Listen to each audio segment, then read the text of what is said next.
So the machine we have behind us is a 1908 Dolbeer steam logging machine, and its purpose was to pull logs through the forest so that they would eventually be transported to the sawmill.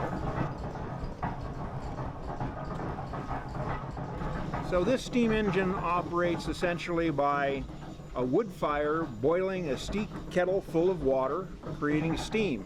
There's a variety of whistles on it, but back in the day, really, it only had one whistle for purposes of communication within the forest.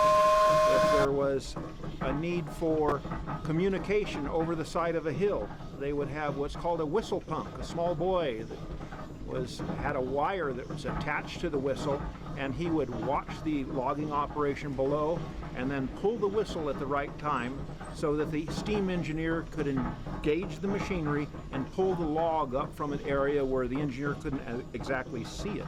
So what we will be doing is a demonstration of how this machine actually moved logs through the forest.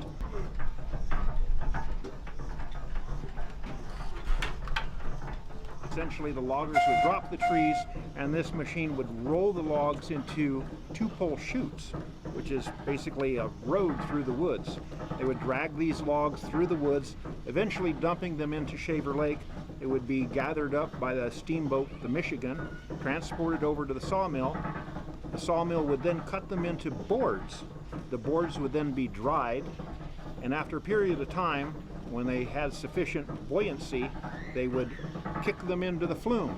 And then the flume was 42 miles long and would reach Clovis 6.5 hours later.